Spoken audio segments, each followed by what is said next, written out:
ভালুকা ময়মনসিংহে ধর্ম নিয়ে কটূক্তির অভিযোগে শ্রমিককে পিটিয়ে হত্যা, র্যাব 14 ময়মনসিংহ কর্তৃক 7 জন গ্রেপ্তার।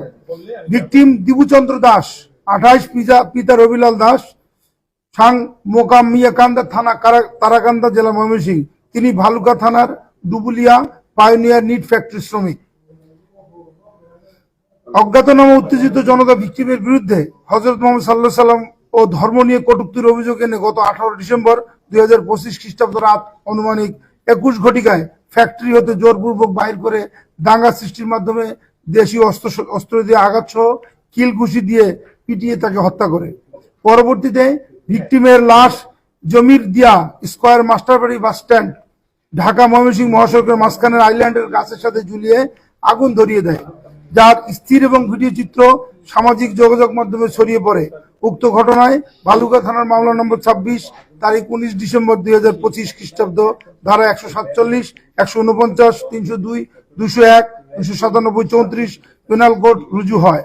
সিবিএসসি র্যাব 14 ময়মনসিংহের আভিযানিক দল ঘটনার ভিডিও বিশ্লেষণ ও স্থানীয়ভাবে তথ্য সংগ্রহ ও যাচাইপূর্বক বর্ণিত ঘটনার সাথে জড়িত থাকার অভিযোগে অদ্য 20 ডিসেম্বর 2025 খ্রিস্টাব্দ আনুমানিক রাত 3 ঘটিকায় ময়মনসিংহ জেলার ভালুকা থানাধীন স্কয়ার মাস্টারবাড়ি এলাকায় অভিযান পরিচালনা করে অভিযুক্ত 1 মোহাম্মদ লিমন সরকার, মোহাম্মদ তারেক হোসেন, মোহাম্মদ মানিক মিয়া, মোহাম্মদ ইরশাদ আলী, নিজুমউদ্দিন, আলমগীর হোসেন, মোহাম্মদ মিরাজ হোসেন আকন সহ মোট 7 জনকে গ্রেপ্তার করতে সক্ষম হয়। পরবর্তী আইনানুগ ব্যবস্থা প্রক্রিয়াধীন রয়েছে।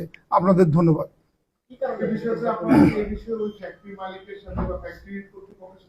হ্যাঁ, ফ্যাক্টরির কর্তৃপক্ষের ফ্লোর ইনচার্জ এবং ওখানকার ম্যানেজারকে আমরা অ্যারেস্ট করেছি, কারণ ঘটনা সূত্রপাত 4টার সময় এবং এই ফ্যাক্টরির ফ্লোর ইনচার্জ তাকে ইস্তফা দিতে বাধ্য করে এবং ইস্তফা দেওয়ার পরে উত্তেজিত জনতার কাছে সে হ্যান্ড ওভার করে দেয়। পুলিশের কাছে কেন হ্যান্ড ওভার করেনি এবং তার নিরাপত্তা কেন নিশ্চিত করেনি, সেজন্য সংশ্লিষ্ট কর্তৃপক্ষ যে পায়োনিয়ার নিট ফ্যাক্টরি 2 জন এমপ্লয়িকে আমরা অ্যারেস্ট করেছি। এই 7 জনের ভিতরে 2 জন এমপ্লয়ি আছে। ইস্তফা দিতে বলেছিল যে স্থানীয় জনতা সে নাকি হ্যাঁ তখন ভিতরে ছিল, ওই মহানবী সাল্লাল্লাহু আলাইহি সাল্লাম নামে কটূক্তি করছে এবং লোকজন তাকে প্রেসার ক্রিয়েট করতেছে, সে এখানে থাকতে পারবে না, সেজন্য তাকে ইস্তফা দিতে বাধ্য করছে। একটা বিষয় একটু যে অভিযোগটা নিয়ে হত্যা করা হলো, এরকম অভিযোগ কেউ শুনেছে বা কটূক্তি করেছে, কারা শুনেছে বা কোথাও, এই জিনিসটা খুবই অস্পষ্ট। আমরা বারবার চেষ্টা করেছি জানার যে কাকে বলেছে, কি বলেছে, এটা কিন্তু কেউ বলতে পারেনি। এবং আমার মনে হয় যে উত্তেজিত জনতা আর কোনো প্রিভিয়াস এনিমিটি কারোর সাথে কোনো ছিল কিনা সেটা আমরা তদন্ত করে দেখব। কিন্তু একটা লোককে একটা এই অভিযোগে মেরে ফেলা এবং গাছের সাথে ঝুলিয়ে তাকে হত্যা করা, মানে আগুন দিয়ে হত্যা করা, এটা কিন্তু কোনোভাবেই আইনে কভার করে না এবং আমরা কোনোভাবেই সরকার এবং আইন শৃঙ্খলা বাহিনী এটাকে কোনোভাবে স্পেয়ার করবে না।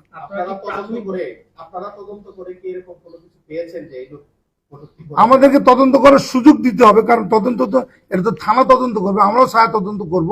কিন্তু প্রাথমিক স্টেজে তাদেরকে আমরা অ্যারেস্ট করলাম, এখন তাদেরকে রিমান্ডে নেওয়া হবে, রিমান্ড নিয়ে ফার্দার আরো তথ্য সংগ্রহ করা হবে। কোনো রাজনৈতিক পরিচয় আমরা এখন পর্যন্ত জানি নাই। হতে পারে, এখন পর্যন্ত বলা যাচ্ছে না, বাট মহানবী সাল্লাল্লাহু আলাইহি সাল্লামকে এবং ধর্ম নিয়ে যে কটূক্তির ব্যাপারটা সেটা আমরা যোগাযোগ মাধ্যমে জানতে পারি এবং এই কারণেই তাকে হত্যা করা হয়েছে, এটাও যোগাযোগ মাধ্যমে, সামাজিক যোগাযোগ মাধ্যমে আমরা জানতে পারি। একটি বিষয় পরিষ্কার করবেন যে 7 জনকে আপনারা গ্রেফতার দেখিয়েছেন এখন পর্যন্ত, মূলত প্রথমে সূত্রপাতটা কি নিয়ে হয়েছিল, কার সাথে হয়েছিল, এমন কিছু কি জানতে পেরেছেন কিনা? সূত্রপাত কার সাথে হয়েছিল, সূত্রপাত তো হয়েছিল এটা নিয়েই, ফ্লোরেই তাদের সাথে বাকবিতণ্ডা শুরু হয়ে গিয়েছিল এবং তাকে কোনোভাবে আর ফ্যাক্টরিতে রাখা যাচ্ছিল না। বাইরের লোকজনের প্রেশার ছিল, ইনসাইডারদের প্রেশার ছিল, সে কারণে তাকে ইস্তফা দিতে বাধ্য করেছে এবং উত্তেজিত জনতার কাছে হ্যান্ড ওভার করে দিয়েছে। শুরুটা কার সাথে হয়েছিল, একজন বা দুজনের তো নাম থাকবে, এরকম কি কিছু পেয়েছেন? আমরা যাদেরকে অ্যারেস্ট করলাম, এদের ভিতরে কিন্তু হিটার আছে। হ্যাঁ, তাকে জিজ্ঞাসাবাদ করলে হয়তো জিনিসটা বের হয়ে আসবে, একটু সময় দিতে হবে। আপনি সন্দেহ করছেন? না, হিটার সন্দেহ করার কিছু নেই। মোহাম্মদ তারেক এখানে আছে, সে হিট করছে। এইটা এই মুহূর্তে এই জনসম্মুখে মানে মিডিয়াতে বলা যাচ্ছে না, তাকে আমরা, সে আমাদের নেটওয়ার্কের মধ্যে আছে, আমি ধরবো তাকে, এখনো হয়নি। দিচ্ছি আপনাকে, দিচ্ছি। এমনিতে আপনাদের তো তদন্ত বা অভিযান কার্যক্রম যেহেতু অনেক লোক জড়িত ছিল, এটা তো জনগণ- 150 জনের নামে মামলা হয়েছে। পরিবারের তো কোনো- 150 জন অজ্ঞাতনামার নামে মামলা হয়েছে। কারণ সরাসরি কাউকে ইয়ে করা হয়নি। আমরা ভিডিও ফুটেজ দেখে দেখে কিন্তু এদেরকে অ্যারেস্ট করেছি, এবং যাদেরকে অ্যারেস্ট করেছি সবাই ঘটনাস্থলে ছিল। পরিবারের একটা অভিযোগ আছে যে তারা মানে ছেলেটা দীপু বাটন ফোন চালাতো, তার কোনো সোশ্যাল মিডিয়ার অ্যাকাউন্ট ছিল না। এবং একই সাথে পরিবারের একটা অভিযোগ আছে ভেতরে যারা ওই শ্রমিক আছে তাদের একটা টান সমিতি আছে, এই টান সমিতির কোনো একটা ঘটনা থেকে এই ঘটনার সূত্রপাত হতে পারে। আমি আপনাকে বলছি যে আমরা কিন্তু প্রাথমিকভাবে আছি, আমরা যে তদন্ত করছি এবং আমাদের ছায়া তদন্ত